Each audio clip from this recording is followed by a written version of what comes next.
All right, so like I said, we this morning we switched these messages around because this is more of a Bible study. This is more of we're observing the text a little bit. We're not really as much of a typical sermon that you might normally hear. It's not something I really wanted to do Sunday morning. I figured we could do something like this more in this crowd where we sometimes dig in a little bit deeper, and sometimes we do things like Bible lessons and stuff like that on Sunday night. Well, this is kind of that. So Solomon is king. Anyone remember the approximate year he became king? Anyone remember? Anyone remember the year Saul becomes king? The year Saul becomes king.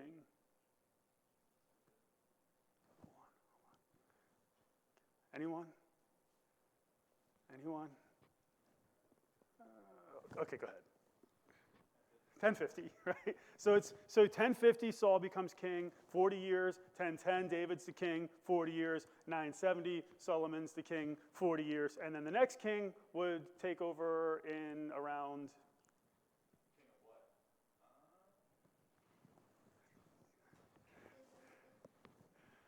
what?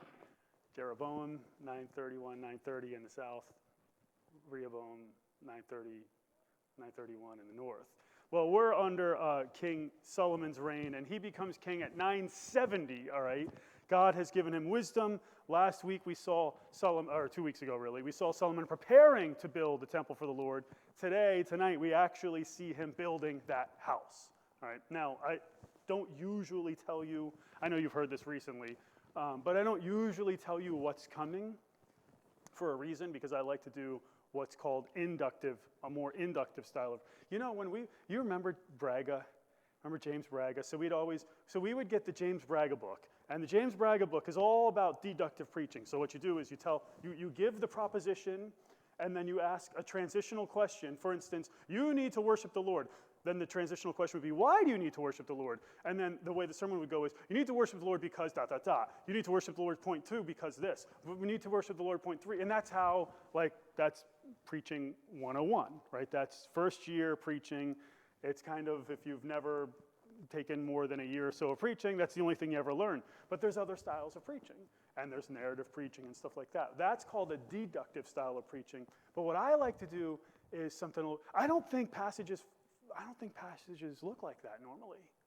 So when I'm looking at a passage, I don't see that type of a structure. I actually see a lot of times, especially when you're dealing with story, narrative, I actually see the curve. I see a bell curve, right? I see, we have a little bit of introduction, we have an inciting incident, some type of conflict that starts, that conflict rises, you have a climax, and then you kind of have an aftermath and resolution and stuff like that. A lot of my messages end up like that. Some of my messages end up with, okay, so we kind of we're starting, you're kind of seeing one thing, then you're kind of seeing another thing, more like stairs, and you're seeing something else, and you're seeing something else, and then finally you get to the top of the staircase, and you're like, I get it. That's kind of how I like to preach. I don't know if that illustration gets used, but that's kind of more like inductive. Well, today is neither. Today's none of that. There's no bell curve. There's no proposition, and you need to do this because of this, and this. And there's no stair step until we get I got it. Today's message is like a V, right? Except we're going to turn that V. You know what? Let me just show you. All right. So the V is going to go so it's an arrow. It's an arrow, right? Is it an arrow? Yeah, let's call it an arrow, like the Chiefs, So it's a sign. We should be rooting for the Chiefs tonight, I guess. It's an arrow, all right? So you have this structure where we're going to call it A, all right? Point A is the timing of the project. Then point B is the construction of the house. And then C is the completion of the house. And then D, right? God appears to Solomon, and then you kind of work your way back down the same thing. C's correspond, B's correspond, A's correspond. So what happens is I'm outlining this passage, and I'm getting halfway through it, and then I'm like, wait a minute, I feel like we really kind of already dealt with this. I kind of look back, I'm like, yeah, we did. We just dealt with this a couple verses earlier. And then I moved on, and like immediately, like something clicks when I get to the completion of the house in verse 14. I'm like, we just did the completion of the house. Now we're doing it again. That's weird. Then I get to verse 15, and I'm seeing all this construction stuff, and I'm thinking back. I'm like, oh look, that kind of corresponds to the stuff that I read in verses 2 through 8. And then I get to the end. Now I'm sold. Now I'm looking for it. Now I'm like, when is the timing of the project going to come back up? All right. And sure enough, it comes up, and I'm like, this is it. This is how the passage is structured. But I'm an idiot, all right? So, I don't really know anything. Just ask me how to, like, fix a clog in my house. Like, if I have a drain that's clogged, I don't know what I'm doing. One time, I did something, and John comes over, and he's like, I'm like, John, I need help. And he comes over, and he's like, why'd you do that? And I'm like, because I'm an idiot. Because I don't know what I'm doing, right? Or Bob will come over to help me with something. I don't know what I'm doing. So when I look at a passage of Scripture, my initial thought of myself is like, I'm pretty sure this is there because, I don't think I'm reading this in. So I start hunting through the commentaries, right? And I've got like so many, it's ridiculous. I've got all these outlines. I could pull up the passage and do a search on it. I might have like 15, sometimes I'll have like 25 or 30 outlines, but maybe I have 10 or 15. Say, let's call it 15 outlines for this passage. And I start opening up all of them. Just click, click, click, click, click, click, click, click, click, click, click. Okay, come over here, click on that one, and it's outlined completely different. Nothing like what I did. Close it. Nothing like what I did. Nothing, nothing, nothing, nothing, nothing. Nobody sees this. And start thinking like, am I reading this in? And then all of a sudden, boom, holy cow, that guy has outlined the passage just like I did. Same verses and everything. It was almost like I plagiarized. It was almost like I took this guy's stuff and I don't know if it was the exact same verses, but I think it was the exact same verses and everything, because I just remember thinking, ha, ha, ha, I'm not as dumb as I think. Right, or something like that. And then, of course, you'd show yourself how stupid you really are because now you have like that moment of, that moment of, I figured something out pretty cool that only one of these dudes figured out. So at least somebody figured it out, but maybe we're both wrong. Like that type of thing. So this is what my Bible study looks like sometimes, right? But this is what I'm seeing here, all right? So this is kind of how we're going to go through the message tonight, through the Bible study tonight. What do you notice?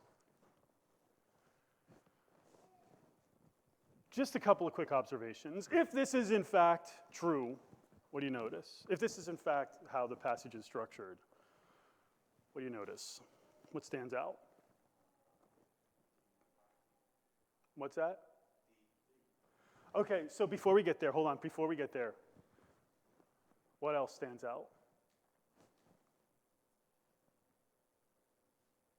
This is just like easy. I know you're probably thinking, oh, he's looking for something. I'm not looking for anything. I probably already said what stands out. There's a pattern, right? And the pattern is, if I'm looking at something like this, I'm seeing, so I'm seeing, for instance, I'm seeing there's 2 A's, right? I'm seeing there's 2 B's, and there's 2 C's, and then there's only 1 D here, right? So now I'm looking at this, and I'm like, you could look at it kind of like a circle, right, if you wanted to. And you could say, well, the timing is it's the beginning and the end, and that's the important thing. And you could, whatever. I think you're missing the point there. There's only one thing that shows up once. The passage moves out to that one thing, and then it moves backwards away from that one thing. And so when I'm looking at something like this, what I'm seeing is that one thing is the fulcrum. Right? It's the thing on which everything else turns. The thing is moving one direction, and then you hit the fulcrum, and then it moves completely back the other direction. Right? It's like what's another word I want to use for this besides fulcrum? I don't know. You guys come up with something like fulcrum? It's the key of the thing, right? It's like the key point of the message. And so that's kind of how I'm going to handle. Everything turns on when God speaks in verses 11 through 13. Now, I'm not going to spend 75% of the time dealing with verses 11 through 13. I just can't. But 11 through 13 is the most significant part of this passage. It's the part that stands out. Everything is pointing towards it. Everything is moving towards it or away from it. It's the thing. So if we're looking at what's this passage about, we're going to find it in 11 through 13 to a certain extent. But we're also finding some greater truth here that is not only just in this chapter, but in the whole story of Solomon. So for me, the structure determines the importance of this passage. The structure determines what I'm going to focus on. Right? So that's kind of how I look at a lot of passages. It's just kind of how this one worked out. It's not the type of thing you normally talk about on a Sunday morning, you know what I mean? So Sunday morning people are just like, they're already sleeping. You know, they're just, I'm not into that. You know what I mean? Like, that's not why I came here. You got me out of bed for that. You know, I just didn't want to do that there. So let's take a look. We're going to look, by the way, I kind of have a little bit of a color, to kind of show you how things correspond. I matched the colors up. And I had D in red, but I didn't think it was going to show up well for you guys. So I wanted it to pop. You know what I mean? Like this one needs to pop. This is the thing. This is, like I said, the fulcrum. So let's start with the timing of the project. And we'll work through all that stuff. We'll work through those verses. We'll work through them fast, quickly. Chapter 6 and verse 1.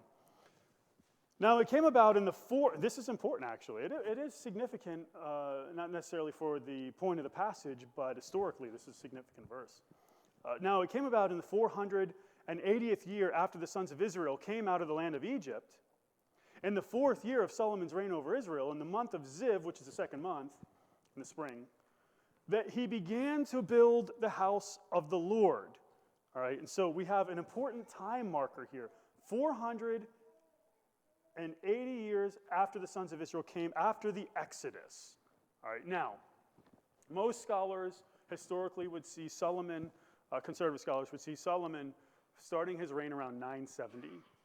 Now, if Solomon starts his reign around 970, right, and then it's the 4th year of Solomon's reign, what year are we in? 967, 966, right? So, because we're counting down to the year 1, right? There is no year 0. So we're dealing with 966, we're going to call it for the sake of the argument. If you say 967, that's okay too. Let me show you what the chronicler writes about this. So he says, then Solomon began to build the house of the Lord in Jerusalem on Mount Moriah, which is the mountain where what major event happened? What's that? Major Genesis event.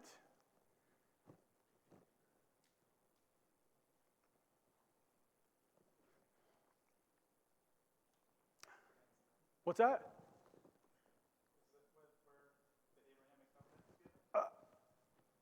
It was where Abraham nearly offers Isaac, and then, of course, the Abraham covenant follows. So, yeah. So then Solomon began to build the house of the Lord in Jerusalem on Mount Moriah, where the Lord had appeared to his father David at the place that David had prepared on the threshing floor of Ornan the Jebusite. So now what you have there is not just the sacrifice of Abraham, but you also have, the whole situation with David and all that stuff. He began to build on the 2nd day of the 2nd month of the 4th year of his reign. So we're talking April, May. Now, if it's 966 and it's the 480th year after the people of Israel leave for the Exodus, then what year is the Exodus? So do 966. Let's just do 966 plus 480. What do we have? 966, because 4th year, 967, whatever.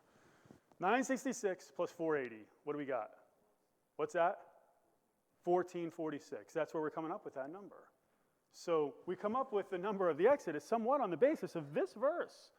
And if the Exodus happens, the people of Israel leave in 1446, then when do they get to the Promised Land? 1406, because it takes how many years of wilderness wanderings? 40, right? 40. So now we really kind of don't realize how significant this verse is for helping us kind of figure out some of the timing of the Bible. Like, it's the kind of verse where you're just like, oh, okay, 480 years, well, I'm going to skip that part. As soon as I see numbers in years, I skip it, right? But, people who pay attention to this, they start giving us dates that make sense. That's how we start coming up with some of these figures. Anyway, So the temple project begins in 966 when Solomon begins to assemble the house of the Lord on the threshing floor that David had purchased from Araunah or Ornan, the Jebusite. All right, this is Mount Moriah. So we see the timing of the project in verse 1, right? Then we see the construction of the house in verses 2 through 8. All right, I'm not going to read it all at once. Let's just start with verse 2.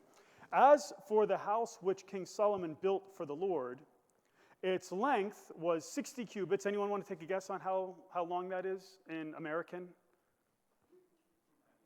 90 feet, all right, because a cubit is about a foot and a half. We call 18 inches, 20 inches, whatever. Now I've got a cubit stick there. If you're late, I'm going to take that cubit stick out and I'm going to, anyway, 60 cubits is 90 feet, and its width is 20 cubits, which is how many feet?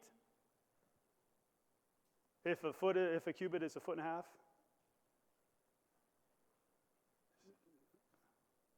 Tw 20 cubits is its width, which means it's how many feet? 30 feet. And its height is 30 cubits, which is how many feet? All right, so we have 90 by 30 by 45 feet high.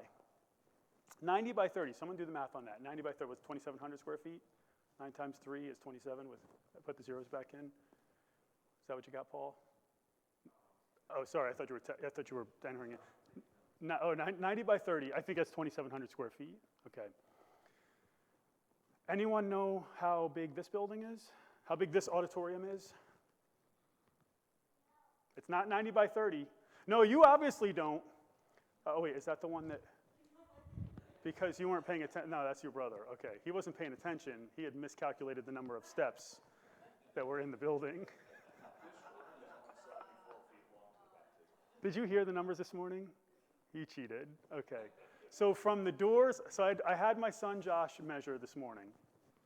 From the double doors right there, those white double doors, to the front of the baptismal here, to this wall, all right, he's got measured at 74 feet. All right. What's that?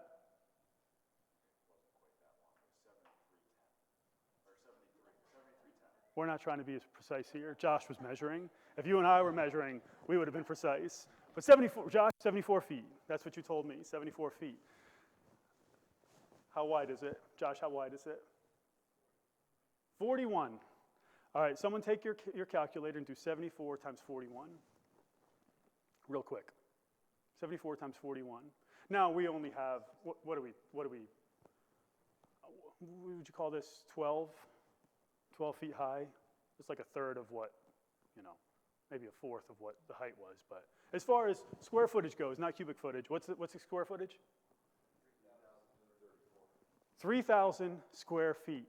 So the temple in square footage was actually smaller than, slightly different dimensions, but smaller in square footage than the room that we're in right now. Of course, if you take away these walls, and these probably pretty close to the same, really. This would be kind of like the Holy of Holies, and that would be the rest of, the temple. So to kind of give you a feel for the size of this thing, all right? Has a front porch. The porch in front of the nave of the house was, let me show you real quick before just to give you a feel on what things look like a little bit. Sorry. I was showing you Mount Moriah here, up on the top, and the temple complex up here.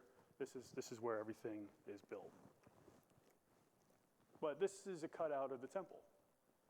Of course, on this temple cutout, you'll see the bronze sea that you read about in Scripture, which is a large wash basin, and you'll see the altar of burnt offering and there's 10 of these scattered around the courtyard where they could wash, and you have the two large pillars, and you walk in and you'll have the golden lampstands and the altar of incense offering here, and the table of shewbread. Where is the table of shewbread? I don't see it on there. It's in there somewhere, but I'm not seeing it. Where? Oh, right there. The table of showbread, right? So these eyes aren't, like I said, my eyes are growing dim. So this is kind of like a cutout a little bit of the temple, all right? So kind of put that in your mind for a second as we read through some of this. The porch, all right, now this doesn't really show us a porch, and these illustrations aren't perfect. As for the house which King Solomon built for the Lord, its length was the porch in front of the nave of the house was 20 cubits in length, corresponding to the width of the house. So it's 20 cubits this direction, and its depth along the house, the front of the house was 10, so 15 feet. So we see a front porch. We see windows and side chambers and all this stuff in verses 4 through 6. As for the house, he made windows with artistic frames. Against the wall of the house, he built stories encompassing the walls of the house around both the nave and the inner sanctuary. Thus he made side chambers all around. And I'll show you like a little illustration of that in a second. The lowest story was 5 cubits wide, and the middle was 6 cubits wide, and the third was 7 cubits wide. For on the outside he made offsets in the wall of the house all around in order that the beams would not be inserted in the walls of the house. And I have a little illustration here to kind of show you a little bit of what that, you kind of see this outer area here where you might have those, those outside rooms where really if a priest, because the priest would serve in shifts, like 1 month long shifts. And so they'd come in and they'd serve at the temple for a month, and they'd go home, and then they'd come back when it was their turn, when it came back up. And so they would live. They would live in these side chambers. That's where they would live and dwell. In fact, later on, we would find that during the times of Nehemiah, some not so good dudes were being allowed to stay in the temple. All right, and when Nehemiah found out, he was pretty upset about it, and he drove them out of the temple, and Sanballat the Horonite, and some of these guys. Well, anyway, so that kind of gives you just a little bit of a feel, just a little bit of a picture. We see windows that brings in light. The Holy of Holies has no windows, which we'll see here. We see stones that are cut off site. This is all part of the building of the house. The house, while it was being built, was built of stone prepared at the quarry, and there was neither hammer nor axe, nor any iron tool heard in the house while it was being built. So all of it out of respect. You have this picture of, even in the construction of the place, the respect that's being shown to the place. I don't think that exists today, by the way. I don't think there's a whole lot of respect for churches today. But they didn't even want the sound of construction happening on the place. They wanted to bring the stones in and set them. They wanted to cut those stones or chisel those stones or whatever they had to do there and bring them in and lay them at the site without the sound of work being done on Mount Moriah. The doorway for the lowest side chamber was on the right side of the house, and they would go up by winding stairs to the middle story and from the middle to the third. So we're dealing about these side chambers where the priests might dwell. All right. So there's, again, very little noise. We see the house of the Lord being completed in verses 9 and 10 here. All right. So he built the house of the Lord and finished it. And he covered the house with beams and planks of cedar. And remember, cedar was important. It was strong wood. Remember, he was getting that wood from whom? From King who? Hiram, the king of Tyre, right? He made rubber tires for vehicles and, had to deal with Michelin and those things, right? So not kids. I'm just teasing about that part. So he built and planks of cedar. Verse 10, he also built the stories against the whole house, each 5 cubits high, and they were fastened to the house with timbers of cedar. All right, so we have this completion of the house and the side chambers and all that we read about. And then we get to the fulcrum. When the house of the Lord is completed, he built the house and finished it. So this is like where, you're normally reading it and you're like, oh, he finished the house. And then we have this next thing that happens, which is a glorious moment, right? In verses 11 through 13. Now the word of the Lord came to Solomon, saying, and when God speaks, you slow down, right? Concerning this house, this is, again, the fulcrum, right?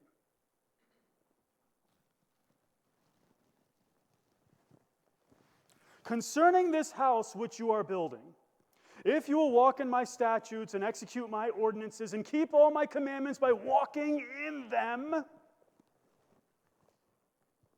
walk, execute, keep, walk, right? Talking about how Solomon lives. If you will walk in my statutes and execute my ordinance and keep all my commandments by walking in them,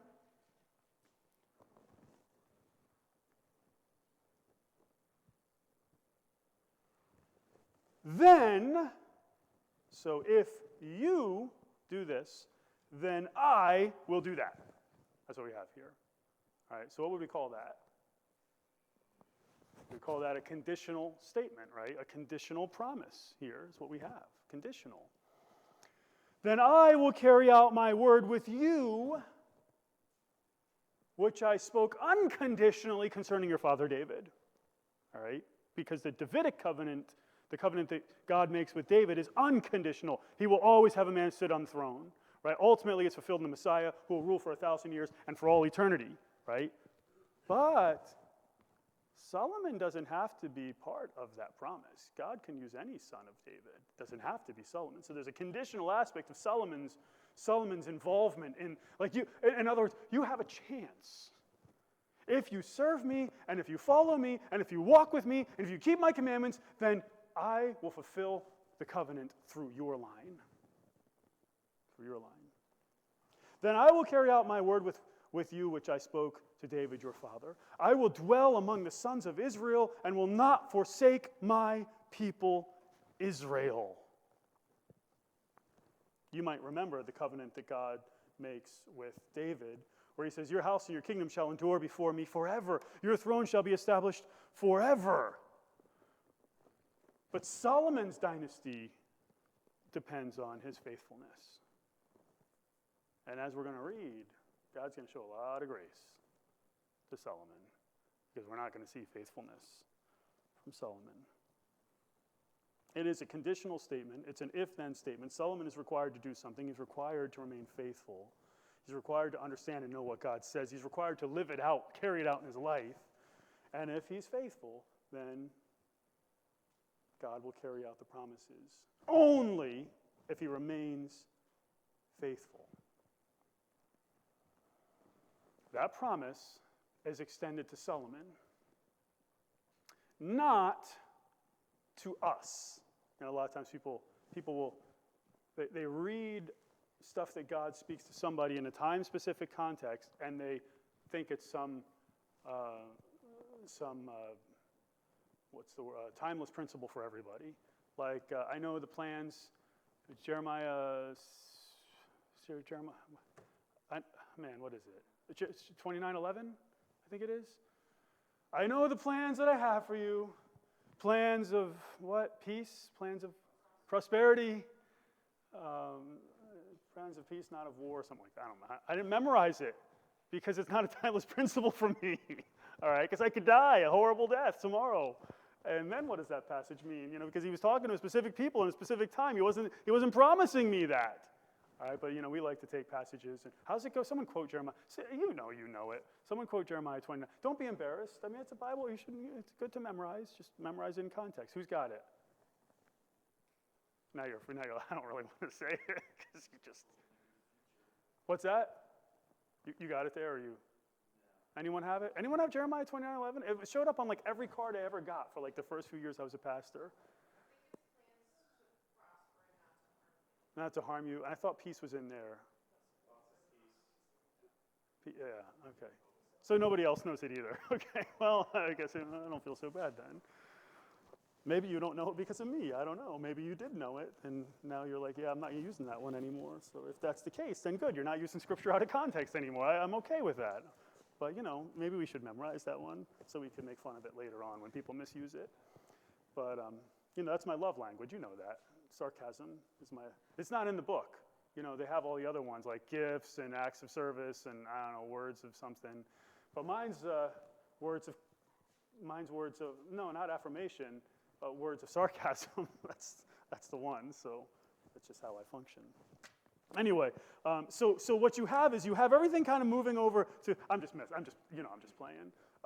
You have everything kind of moving over to this fulcrum, where God appears to Solomon, where, listen, everything that happens here in your life, everything that happens in the Solomon story is going to be interpreted through really this. The whole Solomon account. Yeah, we're going to look back at Deuteronomy. We're going to look back at the requirements of kings and stuff like that. Yeah, but here, this is the thing. This is the thing that's going to determine whether Solomon is successful or not. This is the thing that's going to determine whether Solomon walked according to the ways of David his father or not, because that's how all the kings later on are described. If they were faithful to the Lord, that's how they're described.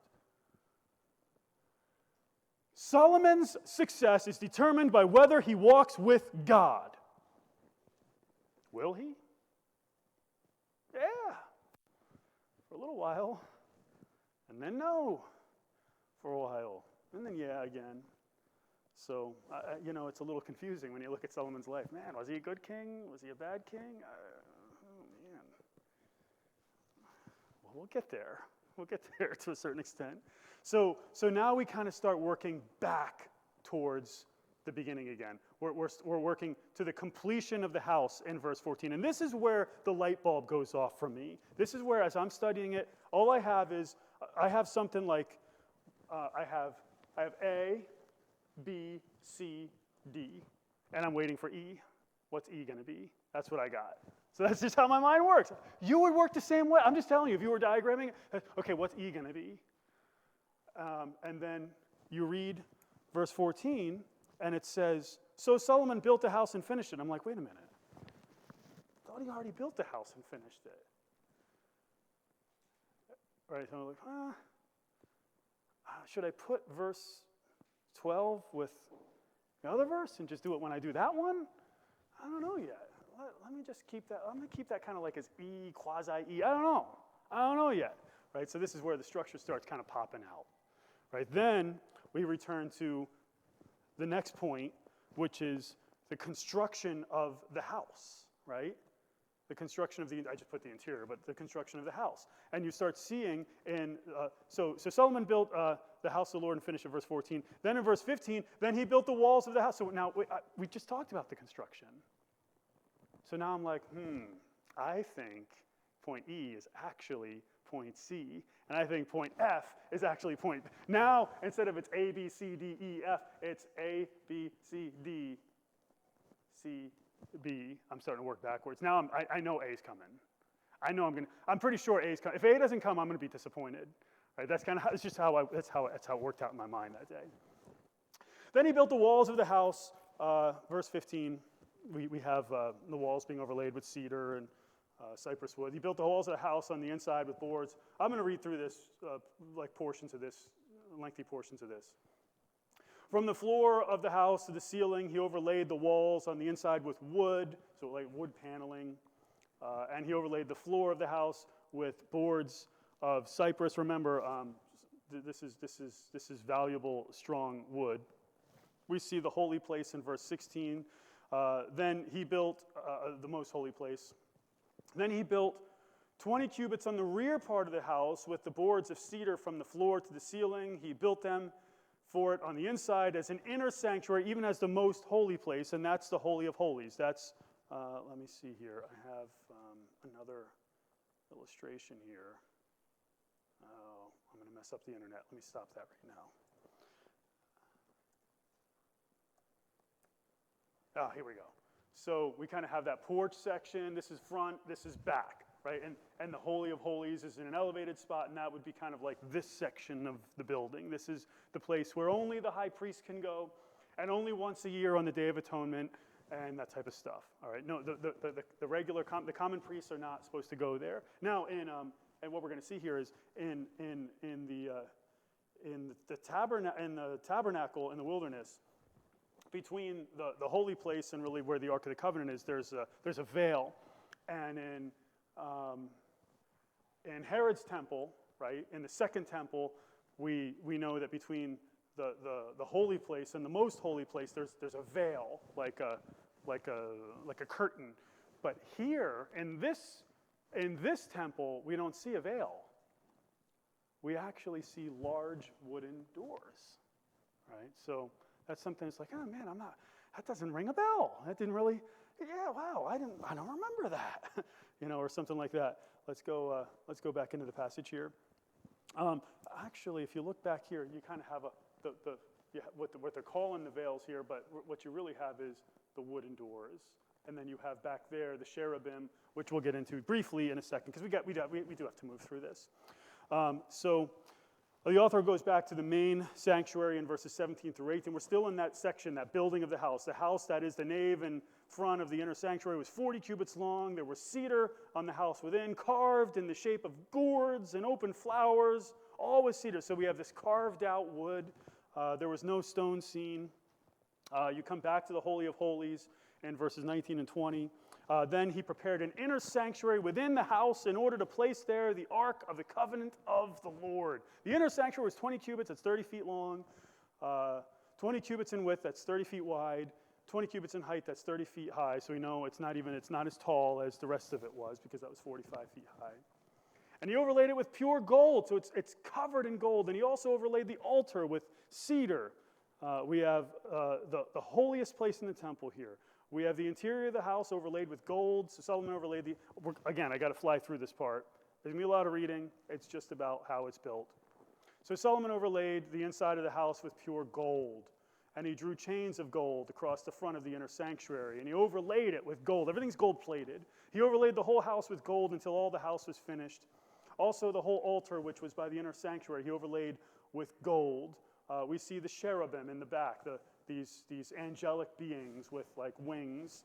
Also in the inner sanctuary, he made two cherubim of olive wood, each 10 cubits high, so they're 15 feet high. 5 cubits was the one wing of the cherub, that's 7.5 feet was one wing, and so it'd be like this. 5 cubits was the one wing, and here's the angelic being, and his wing goes out 5 feet that way, 7.5 feet that way. And then 5 cubits was the other wing, and that one went right into the smack middle of the thing. And then the other guy had the same thing. So he had wings that went both directions so that they touched both walls and they touched each other in the middle. That's kind of the idea that's here. 5 cubits was the one wing of the cherub, and 5 cubits the other wing of the cherub. And you see this illustration kind of in the back of them, in the back there, right? We don't really know what they look like, but Ezekiel saw these angelic beings and wrote about them a little bit. From the end of one wing to the end of the other wing were 10 cubits. That's 15 feet times 2 is 30 feet. The other cherub was 10 cubits. Both of the cherubim were the same measure and of the same form. The height of the one cherub was 10 cubits, that's 15 feet, and so was the other cherub. He placed the cherubim in the midst of the inner house, and the wings of the cherubim were spread out so that the wing of the one was touching the one wall, and the wing of the other cherub was touching the other wall, so their wings were touching each other in the center of the house. He also overlaid the cherubim with gold. So we have like this intricate, like working and gold plating and all this stuff of the temple. We see more carvings, more overlaying with gold. Then he carved all the walls of the house round about with carved engravings of the cherubim, palm trees, and open flowers. So this intricate work of carving throughout the house, inner and outer sanctuaries. He overlaid the floor of the house with gold-plated flooring.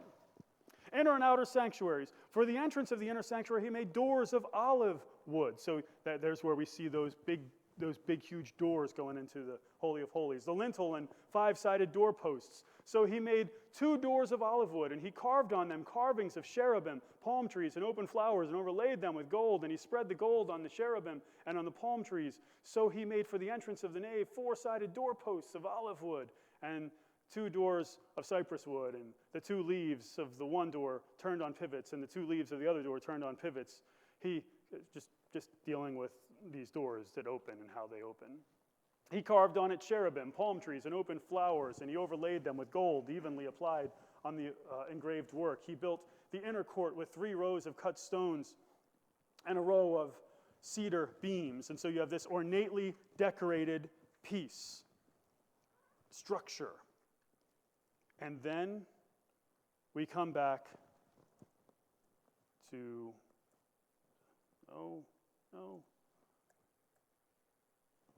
point A, all right, in verses 37 and 38. In the 4th year, the foundation of the house of the Lord was laid, in the month of Ziv, which is what we saw right in the beginning. In the 11th year, in the month of Bul, which is the 8th month, the house was finished throughout all its parts and according to all its plans. So he was 7 and a half years in building it. All right, so if we're starting at 966, we go down to about 959, 958 range, okay, is the completion of this house. The most important building that Solomon, or you might say anyone, has ever built. It's in the top 3 at least, right? Because you know the tabernacle, Solomon's temple, and the second temple, 3 most important buildings ever to be built. Which is hard. It's kind of, I know we're reading through, carved engravings and the way the doors are built on hinges. And I know that's not like Sunday morning preaching stuff, but when you're dealing with one of the 3 most important structures ever to be made, it's hard to kind of skip it. You know what I mean? The temple is the place where God symbolized his presence. It was a glorious place of worship that would have been the most magnificent structure of the day. And I know for our purposes, for our standards, it wasn't really that big of a building. It's about the size of this room, which we take for granted all the time. But what happened in there was significant, where the priests would burn incense, offerings of incense, and where the priests would lay out the bread offerings to the Lord on the table of showbread, and where they would light the lampstands, and where the high priest would go in once a year on the Day of Atonement and sprinkle the blood into the Holy of Holies. I mean, this stuff was significant, and all of it pointed to something much greater than the temple. Because in the New Testament, we find that Jesus is greater than the temple. Something greater than the temple is here, right? This temple will stand for 400 years until the stench of Israel's sins would reach the nostrils of God, at which time he would have them be destroyed by the Babylonians and their temple destroyed. In this passage, we see Solomon building and completing the temple. There are a lot of details. Again, some of us would like to pass over a lot of it. For me, the most significant part is when God speaks. It, again, is, so I keep calling it the fulcrum. It's when God promises that if Solomon would remain faithful, that God promises that his seed, his descendants, would be the ones through whom the Davidic promises would be carried out, the ones through whom the Messiah would come. God, in this passage, promises to dwell among his people, and of course we know that Solomon's going to blow it. We know that Israel's going to turn their backs on him. We know that the whole nation's going to be destroyed, and his house is going to be destroyed. Except the Ark of the Covenant, which is in a warehouse in Washington, D.C. We know that from Indiana Jones.